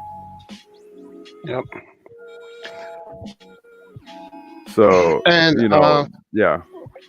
who was I see in other states, man, in other places, I've seen people like making bomb ass food and selling it out the crib. Yeah. I mean, I don't know how legal it was, but it's funny. Yeah, they call that what I was telling the guy about pulling the water out the air. It's called an atmospheric water generator. So just in case is he interested, I'll put it in the. Oh, thanks. I posted the link. Can you confirm that that's the right thing I just posted? Okay, hold on. Sorry to take over your stream again. No, that's fine. Now I was gonna say complex. Just hearing all this, technology, it makes you wonder when you hear things about like, hunger and things like that in other countries. It's kind of like with all this technology, it's like this should be disappearing in the next 5 to 10 years. When you start talking about the ability to micro farm, what Black Torch was talking about, essentially being able to pull water out of the water vapor out of the atmosphere. It's like that kills your problem right there. Well, I mean, like the thing is that we all have access to like something like water, right? Like, I mean, even if you went to a sink and got the water, or some spigot somewhere, we can get fresh water to grow something with, right? And that's where methods like a cracky method, where you just take that, dump some nutrients in it, and then you set it in and forget it for a couple months. I mean, it goes a long way. I'm gonna look that up. But I was another angle to this. And I've done the second one, so I didn't want to run this one too long because it's going on 4 o'clock here. The other angle to this was, utilizing platforms like Amazon Fresh to like sell. If you're micro farming, you make your produce available on Amazon Fresh, right? So there's again, it's using the digital platforms for all of this in lieu of how this post-pandemic environment has really sort of changed how things traditionally work. You know what I mean? And there's models and cases where we've already seen it in application. So, for me, I'm always just like, okay, so like if I'm looking at it and I see it being done, and then I say, all right, well, let's kind of break it down, see how it's being done, what we can do with it, and then, and I just find that, I don't want to say I just find that, but usually when you have these kind of conversations, man, it's that it'll just be like, but, and then fill in the blank of why somebody can't do anything, where I'm just like, okay, that's an app you just download from like the Google Play Store, right? Or, that's just, and it's usually something simple. Like we just broke down, this dude, Mr. Beast, is doing this shit. And I'm like, oh my God. Like, dude, that's not hard.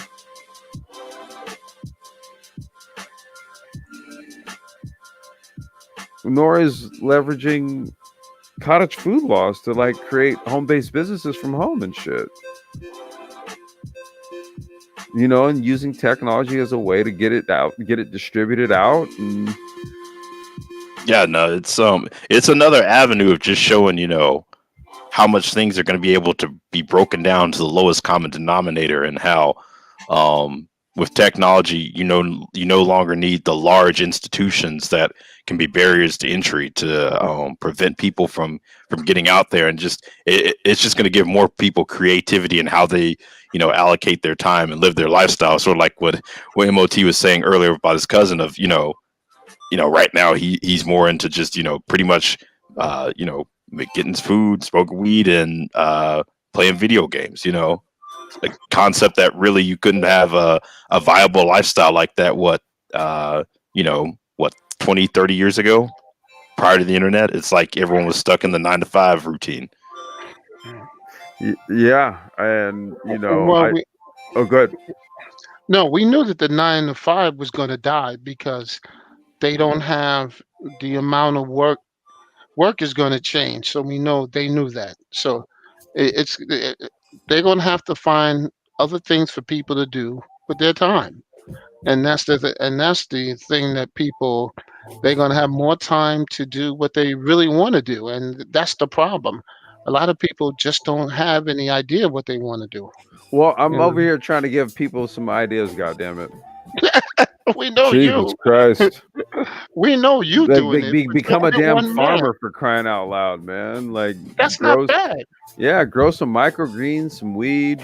Hey, you grow it all in a closet. What the hell? The Jamaican government gives you planting material for free once you have a registered farm. So yeah, and I told you if the Democrats get that bill through Congress, they're going to give every black person who applies 160 acres of land plus free training and all that, and farming. Yeah, and I want all 160 acres of that to be all weed. That's fine. I think. Well, a couple tomato plants here and there. No, I'll take peppers. The expensive shiitake and mushroom, because those per capita, you make more money off those. No, you make a shit ton of money if you have the patience for it. Anyway, truffles. Yeah, you got a good, nice comment in the chat there, Complex. What's that? What, let me see. Hold on 1 second. Engineering canvas. Automate your farm. Train. One below him. EB. Oh, let me see here. EB. I don't comment often, but this is literally one of the best YouTube channels out. Shit, thank you. Awesome, man. Appreciate it. I'm glad you think so. Yeah, take my melons and lion's mane mushrooms. Yeah. Truffles, that's a money maker. But if you have the time, you have to let those things just sit in the ground for years. Well, and truffles, there's not a science to. That's why they got pigs and dogs to find out where these things grow. Yeah, but Truffles, I'm yeah. saying it's like if you take the little truffle pieces or something and you do the whole planting method how they do it, and then what they'll do is they'll just demarcate that point and just be like, okay, we'll come back in like 5 years, and then they Uh-huh. bring the pig and the dog out to go figure out where the hell they planted it 5 years ago, and then it's like, oh yeah, it's right here. Then they start digging it out, and the next thing you know, dude, man, Yeah. truffles are sold for a shit ton of money. Oh yeah, and they sell especially the black truffles. Oh man. Mm-hmm. So Yeah, it's man. and engineering cannabis. So for plants, is more like the wavelength of the light you want to shine on them. There's a university in the Netherlands that has the best automated vertical farm with AI. I'll put it in the chat so you can see it. Yeah. Yeah, and I guess my thought to that is that even just to start out with hydroponics, man, you don't even really need the AI stuff. I mean, that's just if you're just gonna get ultra sophisticated with it. But I said on the simplest method, and let me pull it up so people can check it out, because this is what I'm. Like I said, man, around February is when I'll start. And I'm gonna be shutting down here in a bit. I might do one more. I might do a Sapio live stream later on this evening. But I am gonna go to the store, get some stuff to make for Din Din. Let's see here. Here it is, right here. Let me post it.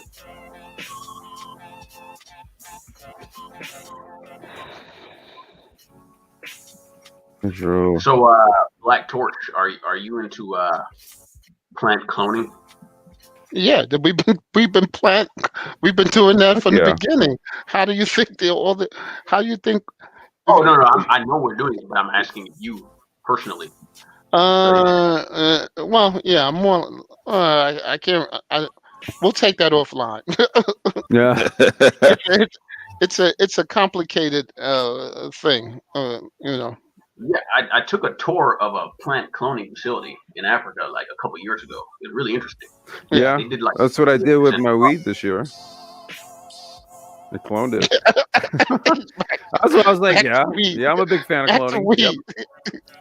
I'm a huge fan of it. You can take one plant and turn it into like 8. Like you can bring them a piece of plant material like a seed or a leaf or something, and then they'll give you like 10,000 seedlings of the exact same plant. Yeah. No, that's why I'm really choosy about cannabis in all actuality, because that is kind of how a lot of like older strains have been reintroduced, from what I hear. But I've been what the term is, I'm a seed collector, so I have like tons of like old seeds. I just grow my own stuff for that very reason. But you're a seed saver. Yeah, I have tons. I probably have like 5,000 hemp seeds. I have them all separated, and then I have like some 20 and 30-year-old cannabis seeds that I can't get to crack. Man, I'm trying to figure this shit out. I'm trying to get these things to crack, dude. Hopefully this year I can get a couple of them to crack. Well, I can get the tap root to come, but then they won't fully root. So I'm trying to think, like, I'm gonna have to. So what medium are you using? Soil. I grow outdoors. I just put them in a big, huge pot. Oh, okay. No, because you can I just grow in my backyard. You can start them out in different mediums and then transfer. Well, what I do is I try to crack them. I try to just basically crack them without sticking them in the dirt. I try to crack them and get the tap root to come out first, and then I'll throw it in the dirt, because at least then I know that the tap root has just broke out of the seed shell, and at that point I can then throw it in the dirt, versus I just take a whole bunch of small little pots, throw seeds in them, and I just sit there and twiddle my thumbs and wait. But even when I get the tap roots on a lot of these seeds to pop, I'm not getting them to sprout, and I'm like, oh, dude, because I really do want to get one of these plants. I got to grow it out and then I'm gonna go grab like a newer clone, and then I'm gonna start doing some grafting and crossing, so I can kind of keep the plant genetics, because it's hard to get these things to crack. So once I do, I'm gonna have to either create like a flower room or like a vegging room. Yeah, you need a nursery to actually. No, that's what I mean. I'm gonna have to. Well, I had one. I showed it on like an old cannabis live stream we did. I was growing OG Kush like 5 years ago, but that's the strain I was growing. I know, but I'm laughing because it's still illegal where I'm at. Oh shit! Yeah, I was growing it like 5 years ago, right? Like in my closet, just showing everybody. But what I do is I would just take that plant and then put it in a veg room. So I would get like an enclosure and then put it's gonna have like basically like a fluorescent or an LED light that's giving off like the 20, I think it's like a 1800 light spectrum. So it's like the blue green, it's like the cool light, and it keeps the plant from going into a flowering or fruiting stage. It keeps it in a vegetative stage. So if I can I create a mother plant, I keep it there, and then what I do is I clip the clones off, right? But I have to get one of these goddamn seeds to crack. So that's the challenge, man. I got some old ass seeds, man. I got them from an uncle of mine, man, years ago. So I need to get some of these old cannabis genetics back. What's that, Jay? Check out. Go ahead. No, I was saying, how do you store them? Wait, I couldn't say that again. I was asking, how do you store the seeds? How do I store them? I have them in a so you know, like the glass that has kind of like a greenish tint on it, so it blocks out certain light rays. You ever seen like the greenish tint glass? Okay, I have them in a bag, and then in one of those containers, closed. Do you put in any of those oxygen things to take the moisture out the air? No. I think you should do that. Well, I mean, dude, my uncle had them in a damn coffee can. I'm just. He just he grabbed like a whole like 2 handfuls, right, and gave them to me, dude, back in like 2009. So I've had them for 12 years, and I asked him, how old are these seeds? And he's like, man, I've been throwing seeds in that can for 30 years. So I have no idea how old these fucking seeds are.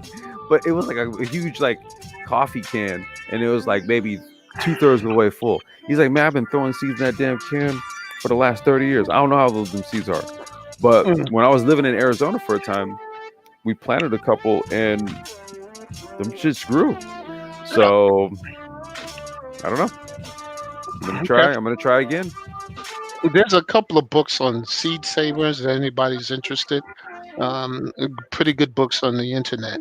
Yeah, there's a term for that, for people who like save seeds, collecting seeds and stuff, like heirloom seeds and rare seeds. There's Baker's heirloom seeds catalog. Barker's Creek. Sorry. Yeah, I get all those catalogs. So. Okay.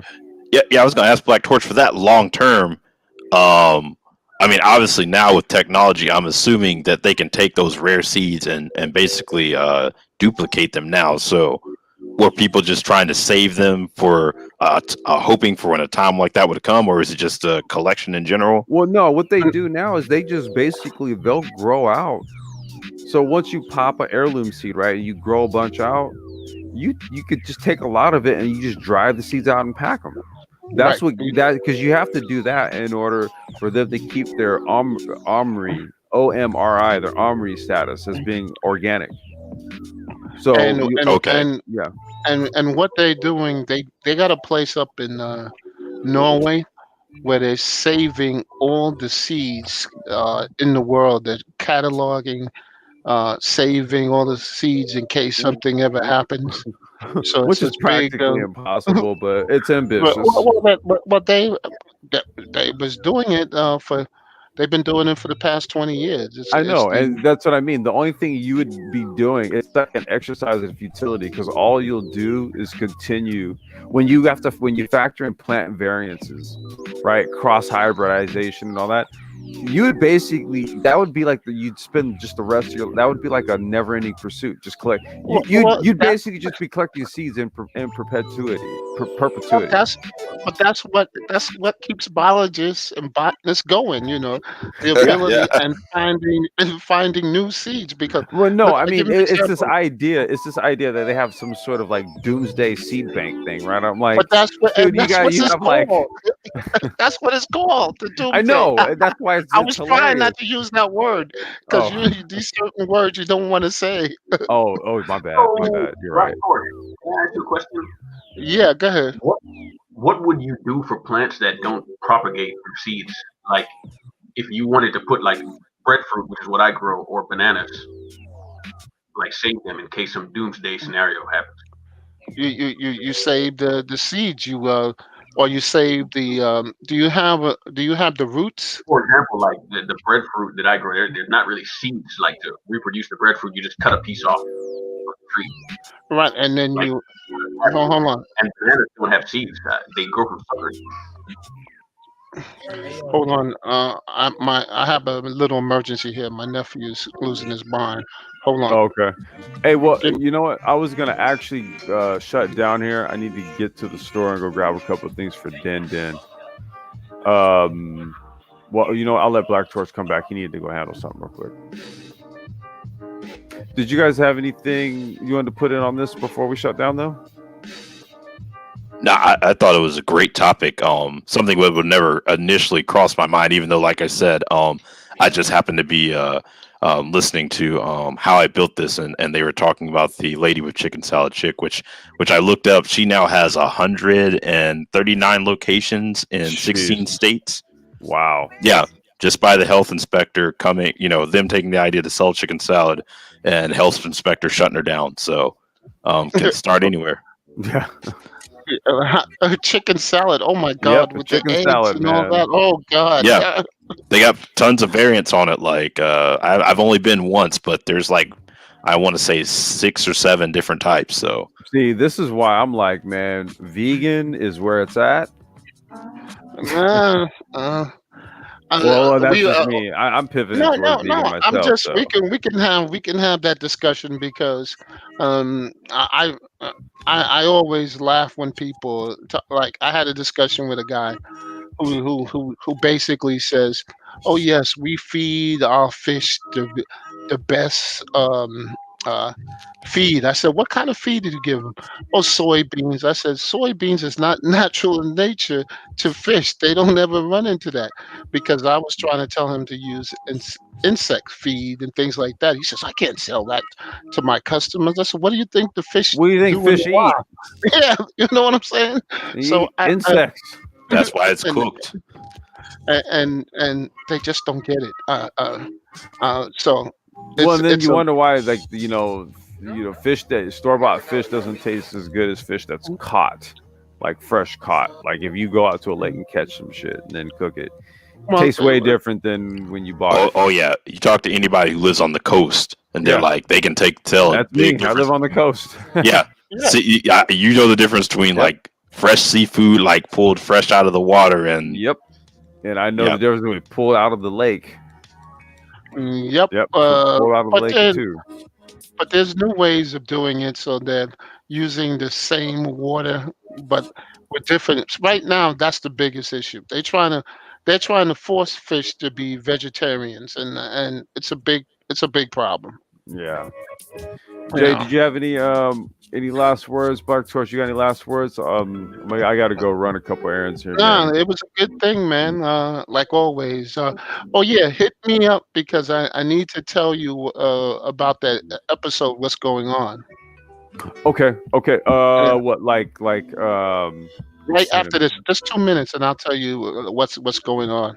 Okay, all right. I'll hit you in like 10 minutes. Naima, you Okay. said or frozen. Oh yeah. No, no frozen. No frozen. Nope. No frozen. Dude, I've tried. I've tried really hard with frozen fish, and once it's frozen, it's as good as trash. Well, And I would no. hate to be a fish. I would hate to be a fish to know that I was caught just to be frozen. I would have rather you just consumed me.